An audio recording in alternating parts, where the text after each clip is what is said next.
Good afternoon, Easton. I am Carrie Rapolo, and this is the Shoveltown Scoop. Today is Monday, May 9th, 2016. So last Monday, May 2nd, at the Board of Selectmen meeting, they convened with the newest member, David Mills. The board also voted in a new chairperson, Kevin McIntyre, who has replaced Dan Murphy, with a 3-2 favor in charge of that vote.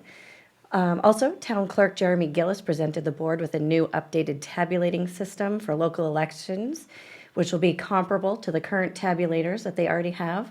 The voters won't even notice the difference, but the update will allow for more precise scanning using digital technology. I have a clip of Jeremy talking about those updates. Work comparatively? Is it the same type of a process that the voters are going to go through? It'll be basically identical. Okay. The machines themselves operate very similarly.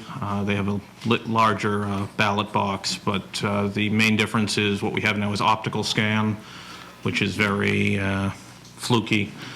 These new ones will be digital scan, which actually will be copying the ballot as it goes in, which gives it another level of auditability. But the voter themselves really won't notice any difference.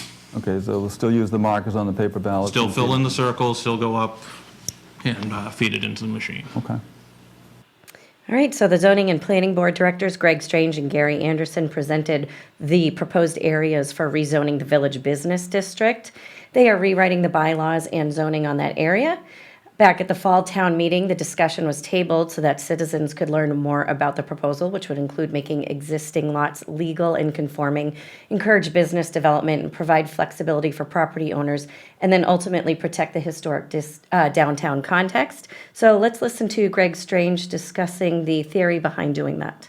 The majority of the village area downtown is on what are called non-conforming, pre-existing non-conforming lots. In town, everything right now under zoning has to be a 40,000 square foot lot with certain setbacks. Not one property down there meets those. So in an effort to benefit the property owners and perhaps spark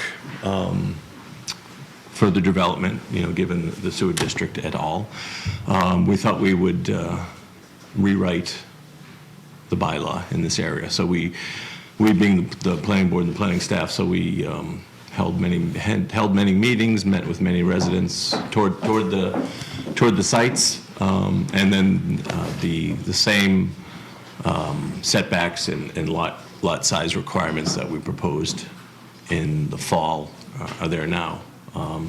And the purpose of this is if someone goes to add on to a house or to a district or to do something so they wouldn't have to go through a variance process or a long drawn-out process. It just it seems to make sense. All right, so then the Board of Selectmen went through the draft warrant articles when it came time for Article 16 to see if the town will vote to appropriate the sum of $3 million for remodeling, reconstructing, and making extraordinary repairs to Frothingham Hall. It was voted not to recommend, so let's take a look at that vote. And recommend Article 16. Second. All in favor? All opposed? 3-2 fails, yes. That was included last week, correct? Was included but not approved, yeah, recommended, yeah. So it's It's included, it's not recommended. You can include it twice, it's okay. All right, so just a reminder that town meeting is Monday, May 16th over at the high school at 7 p.m. So if you'd like to go, you should line up those babysitters now. Also, at the end of the meeting, Selectman Dottie Fulgenetti discussed the upcoming community event, Hidden in Plain Sight, which will also be held on May 16th. Here is Dottie explaining those details. There's an event called Hidden in Plain Sight, which is a mock teenager's bedroom, and they put it together and they have people go in and look, and they show them where in the bedroom that you might find things that you'd never even imagine. And it's really important for anybody that has teenagers in their home.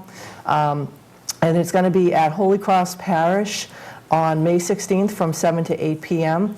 And it's sponsored by the Easton Clergy Association, the Brockton Area Opioid Abuse Prevention Collaboration, and the Easton Wings of Hope. So I'd encourage everybody to attend that. All right, so the Finance Committee met on May 4th, and in preparation for the May 16th town meeting, they reviewed the draft warrant articles as well.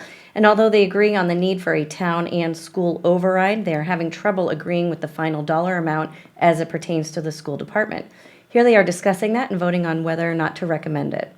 I'm going to make a motion that we reduce the school department's override budget to 1.7, to our original amount that was presented at the Board of Selectmen Finance Committee joint meeting to 1.7 million. Second. Which is actually the equivalent of 1.8 million. You could, well, it is, well, no, not really. No, Why? we came up with the 1.7 because we thought that was the number that would be passed. Yeah. Regardless of Well, what the we did. percentage cut, yeah. When you say, well, 1.8, no, we said 1.7 because. I know, we said it, but I'm saying the practical effect is 1.8, because there's 100,000 that got pulled out of the budget, so. Oh, yeah, well, so Pat, you second? Yes. All right. So I have a motion and a second. Any further, any discussion on the motion? All right, all those in favor of reducing the school amount to 1.7 million?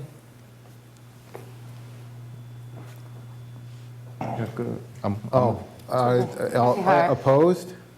One opposed. All right, so Yuck. All right, so the audit committee met on May 3rd, and Chair Carol Nestler identified the goal for their May 17th meeting to finalize the RFP details so that it can go out for sometime in June. The audit committee expects the audit will take up to 6 months, and hoping that they get the results back sometime in the fall or early winter.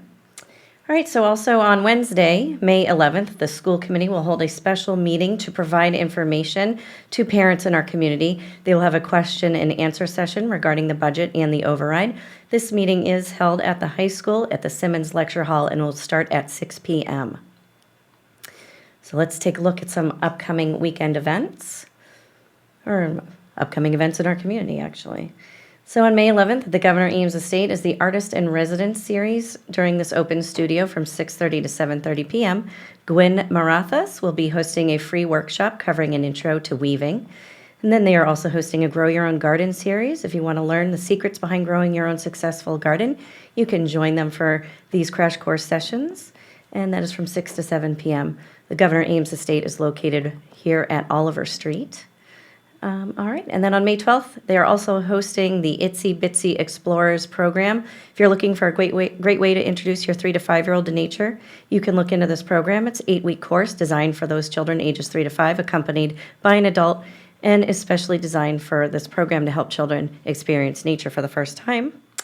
And then we also have the May 15th is the annual Moms Club of Easton Family Fun Fest, which is going to be held at Maplewood. Tickets are $18 online.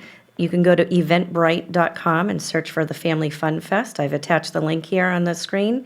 And they're going to have some raffles for birthday parties, karate lessons, and other things that will be proceeds will be going to the Easton Dale Alley Hamilton Memorial Playground, the Ames Free Library, the Easton Children's Museum, and other organizations. Tickets are non-refundable. Okay, so we also have Ken Wood from the Food Pantry would like to let residents know that May 14th is the annual Letter Carrier Stamp Out Hunger Food Drive. You can place a bag of non-perishable food items in your letter carrier. We'll pick those up and deliver them to the Easton Food Pantry. This annual nationwide event is the nation's largest one-day food fundraising event. It's providing letter carriers, other postal employees, and thousands of volunteers across the nation the opportunity to meld their forces together to conduct the drive in the local communities. And for our seniors, save the date, May 24th for the annual senior celebration. This is going to be held at the Shaw Center, 1 Lexington Avenue in Brockton. You'll be able to attend seminars, listen to live music, and attend Zumba classes and many more exciting giveaways and raffle prizes. No reservations are required. If you need more information, you can call the phone number listed here. And then finally, we have a clip from the high school jazz ensemble that will take us out. We'll see you here again next time.